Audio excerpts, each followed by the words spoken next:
Eliyahu Hanavi, Eliyahu Atishbi, Eliyahu Hagiladi. Aïe, mes enfants. Oui, ma femme. Qu'est-ce que tu veux? Tu veux que je te raconte une histoire?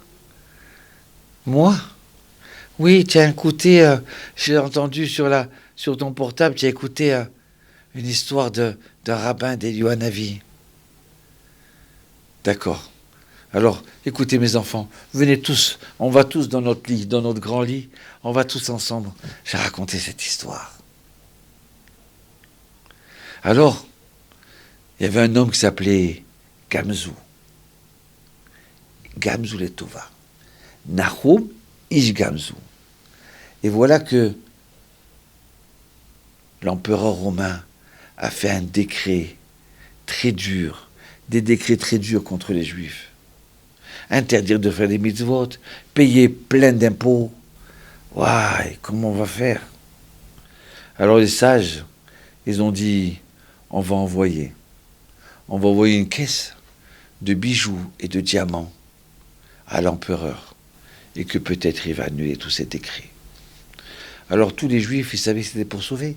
Ils ont ramassé tout ça, leurs derniers sous, leurs derniers diamants, leurs derniers trucs. Ils ont tout donné. Ils se sont appauvris. Mais ils ont dit, bon, mais qui on envoie? On envoie Nahum Ish Gamzou. Cet homme-là, il s'appelait Nahum. Et tout le monde l'appelait Nahum Ish Gamzou. Vous savez pourquoi? Écoutez cette histoire. Et voilà que Nahum Ish Gamzou, il prend cette caisse pleine de diamants. Il arrive à Rome. Il rentre dans une auberge. Dans ces aubergistes-là, c'était des gens méchants. Pendant qu'ils sont endormis, ils ont ouvert la coffre. Ils ont trouvé tous ces diamants, toutes ces pièces-là. Ils ont tout pris. Et à la place, ils ont creusé la terre. Ils ont mis de la terre de leur auberge. Le lendemain, il se lève. Ish Gamzou, il fait sa prière. Shema Israël, Adonai Eloheinu, Adonai Echad. Il fait sa Hamida. Hashem Yitbarach, je suis un envoyé de la terre d'Israël, des Juifs d'Israël. Fais en sorte que ça marche, mon Dieu, que je réussisse demain et que l'empereur il se calme. Et là, il ouvre le coffre et qu'est-ce qu'il voit? Il n'y a plus de diamants, il n'y a plus de pierres, il n'y a plus que des pièces. Et Nahum il dit, Gamzou Letova. Ni il s'énerve, ni il pleure. Il dit, ça veut dire quoi, Gamzou Letova? Tout cela est pour le bien. Si c'est sorti comme ça, c'est qu'Hachem veut que ça soit comme ça. Et si Hachem veut que ça soit comme ça, c'est que ça va être bien. Il rentre dans le palais. Je veux voir l'empereur. Ouais. Donc il le faut rentrer avec cette caisse-là. Et là, devant l'empereur, je suis un envoyé de la terre d'Israël, du peuple d'Israël. Alors l'empereur, tout content, eh oui, il y a des diamants, il y a de l'or, comme il m'a envoyé la dernière fois. Ils ouvrent le coffre, et qu'est-ce qu'ils voient? De la terre. L'empereur, il commence à s'énerver. Quoi? Comme ça, il se moque de moi? J'ai pas assez de terre en ici.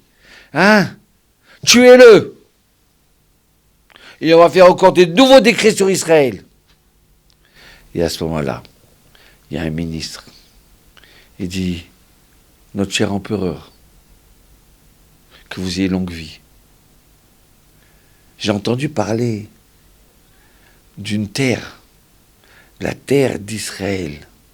Avraham Avinu, il prenait une partie de cette terre-là.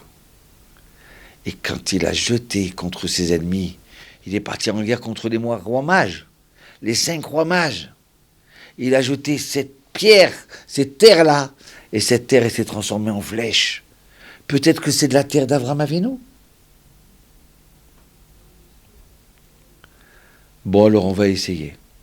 Ce ministre-là, en vérité, vous savez qui c'était? C'était Eliyahu Hanavi, qui était déguisé en ce ministre. Eh ben, pourquoi pas? Venez, il y a un pays que je n'arrive pas à conquérir. Ça fait des années que chaque fois je me bats et je perds la guerre. Allez-y, partez en guerre et prenez cette terre. Ils reviennent au bout d'une semaine. Et oui, ça a marché. On a conquis. Ça a marché, ça s'est transformé en flèche. Ils sont tous morts. Alors l'empereur vient et dit, Nahum, remplissez-lui ce coffre-là de pierres précieuses. Et encore un autre coffre pour remercier les habitants d'Israël. Et voilà que sur le retour, il s'arrête à la même auberge. Et là, il voit, ouais, il est vivant, il n'a pas été tué. Mais qu'est-ce qui s'est passé là-bas? Il dit, ah, c'était merveilleux. Regardez, ils ont pris cette terre-là, ils ont jeté contre les ennemis et c'est transformé en flèche, en fusée. Et c'est comme ça que l'empereur, il a gagné. Vous comprenez? Ouais. Alors maintenant, je comprends. Rome, elle a gagné toutes ces contrées-là, tous ces pays grâce à cette terre-là. Et là, l'aubergiste dit à sa femme, mais cette terre, elle vient de chez moi. Viens vite, on remplit. Et à ce moment-là, ils ont détruit toute l'auberge. Ils l'ont transformée en poussière, en terre. Et ils sont arrivés comme ça avec 10 caisses énormes et ils rentrent chez l'empereur. Voilà notre cher empereur. Avec ça, tu peux gagner la guerre. Il dit, ah bon? Voilà, ici, j'ai un ennemi que je ne peux pas supporter. On va jeter la terre en l'air. On va voir. Et cette terre, elle est retombée par terre. Ils sont partis en guerre, ils n'ont pas gagné la guerre. C'était resté de la terre, toujours de la terre. Quoi, vous vous moquez de moi? Et là, il les a tués. Nahum Gamzu, il avait la faculté que toutes les choses dures qu'il recevait, toutes les choses mauvaises qu'il recevait, qu'est-ce qu'il disait? Gamzu le teva, ceci est pour le bien. Si la terre, les diamants, ils ont été volés, que c'est transformé en terre, eh bien, ceci est pour le bien. Chaque fois, il disait ça. Et ça se transformait en bien. Vous comprenez, mes enfants? Est-ce que tu comprends, ma femme chérie?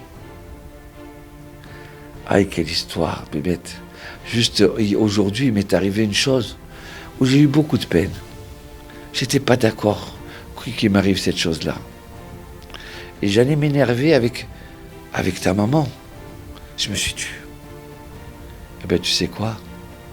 Je me suis aperçu que ce qu'elle m'avait caché, cette chose-là, c'était pour me faire un cadeau ce soir-là. Heureusement que je n'ai pas réagi. Gamzu le tova. Tout ce qui se passe, c'est pour le bien. Mes enfants, allez, venez, on fait schéma avec cette belle histoire et on va dormir. Gamzu le tova, mes enfants, n'oubliez pas, tout ce qui se fait que fait Dieu, c'est pour le bien.